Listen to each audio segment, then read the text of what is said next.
Hey, it's Dave Brown here, host of Now with Dave Brown on AMI. Check out this latest highlight from the show. According to data from the Canada Mortgage and Housing Corporation, the national vacancy rate for Canada's rental market reached a low of 1.5% in 2023.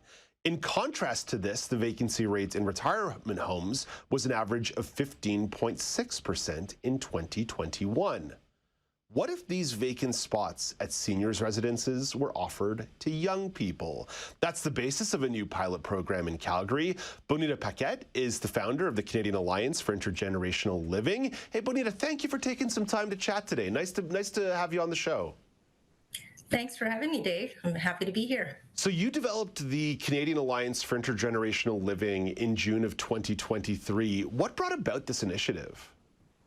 Well, probably 2 months before that, I saw in the media almost every day in the newspapers, on the radio, on TV, stories about students, post-secondary students not being able to find affordable places to live.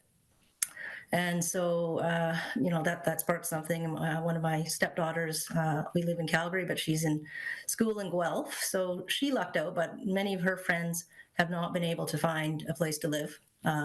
There's couch surfing or whatever, but I heard other stories where there was students, 7 students in her school living in a 1-bedroom apartment.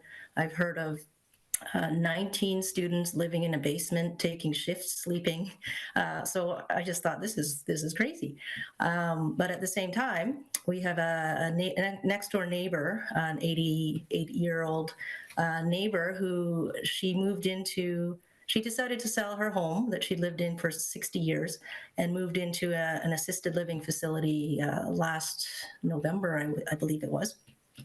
So her name's Pat, and we've been visiting her on a regular basis. And one visit, she happened to mention that there was vacancies in the home that she lives in, which is 2 blocks away from the University of Calgary. So I thought, wait a minute, if there's empty rooms here and there's students looking for housing, maybe there's a way to put the two together.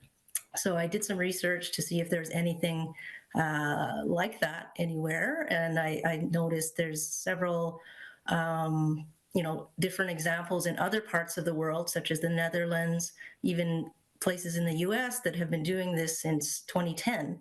So, and basically placing students for free in exchange for spending time engaging with the seniors.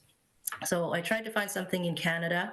I couldn't find anything that was a long-term program. There was one-offs here and there that I've heard of since before COVID, but couldn't find anything here. So I thought, well, I'll just start it myself.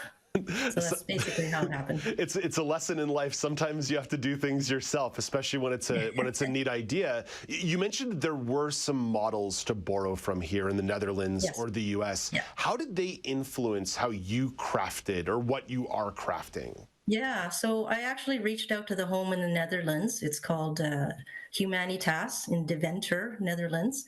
And the president actually got back to me right away, and she said, "Oh, thank you so much for reaching out. We've been having so many questions about what we're doing that we created a workbook."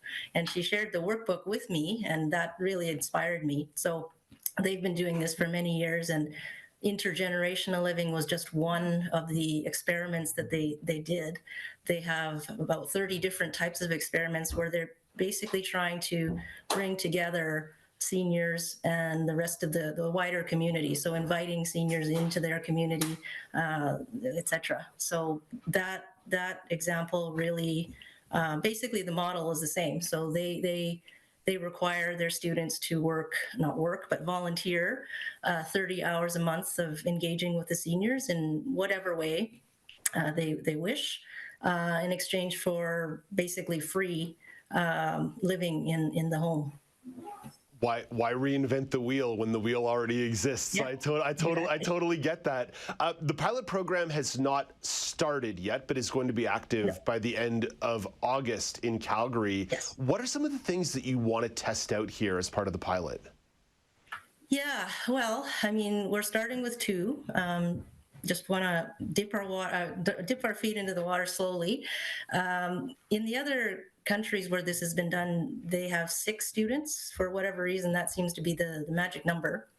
But we thought, okay, the home that I'm working with is operated by Silvera for seniors. They've been doing a lot of intergenerational engagement, but not in intergenerational living yet. So this is their first step into that area. So they wanted to test it out just to see, first of all, how the seniors respond, how it works out. The concern there is, well, there's some concerns by certain individuals that think that we might be taking rooms away from seniors to give to students at a reduced rate, but this is not true. As you mentioned at the top of the program, there are vacancies in these homes, and some have been reaching out to me saying they have 25% vacancies. So there are rooms available. It's just, getting the message out there, testing it out and making sure it becomes something that's more normalized. It's just not something that we're used to here in North America. What about opportunities to expand this to places like Victoria, BC, for example? Yes. So yeah, a home in Victoria saw what we were doing here and reached out to me and said, again, they have something like 25% vacancy in their home. They are very close to the University of Victoria, so they thought, let's try 6 students. So they wanted to go to the 6 right away. And we just opened the application period on Monday, I believe last Monday, and yet we already have a lot of applications. As you can imagine, the cost of living in Victoria is quite steep, not just for students, but everyone else. So I can't imagine for students what it must be like. So we're testing it out there. The programming, they're reaching out to the seniors too to see what their interests are, what their needs are, and also the students are very excited. The seniors are really excited to get going with this. So I'm happy to see it take off. How encouraging is that response to know that it's still in the early stages, but right now it's already captivated the imaginations and mind of both the young folks and the older folks? Yeah, that's exactly what I was hoping for. It really does change the whole environment in the homes when you get some younger people in there. And the home that we're working with here in Silvera, they said a lot of the times for seniors, what they're able to do and what they're not able to do, that's all in their head. Once they get some younger individuals there to kind of encourage them to try some different things, they just flourish. And it's all of a sudden they're no longer wondering why their children are visiting. They're, interested in the love lives of their 20-year-old residents. So it's really exciting to see. What do you imagine some of the students might decide to do around the buildings? Like if you landed me in this situation, keeping in mind that I am far from being a student, I'm an old man now. I'm closer to the residents than I am a student at this point. But I would think about running running the bingo or something every day. I think that'd be fun. This is way more than bingo. So believe it or not, the home in Calgary that we're working with has things like virtual reality for seniors. So the students, they're more in tune with those types of things. So they actually have headsets that are larger and lighter. They can fit over glasses that the seniors can go with the students to Italy to drink wine or whatever it is. They have things like podcasting. They have filmmaking with seniors to help them document their stories, or they're actually creating documentaries. That's the idea. Basically, we're looking for whatever the students are interested in, whatever they have skill sets in, bringing it to the seniors and enhancing their lives and their experience living in these homes. Bonita, it's a really interesting idea. Thank you for taking a little bit of time today to talk about it. Let's keep in touch. I would love to see how this project evolves, and I would love to get some of your on-the-ground experiences as it moves forward. Yeah, please do stay in touch. I can't wait to tell you how it works out. Right on. That's fantastic. That's Bonita Paquette, the founder of the Canadian Alliance for Intergenerational Living. To learn more, you can visit intergenliving.ca, intergenliving.ca. Do you want to dive into more conversations like this? Watch Now with Dave Brown weekdays at 9 a.m. Eastern on AMI-TV or download the podcasts wherever you listen.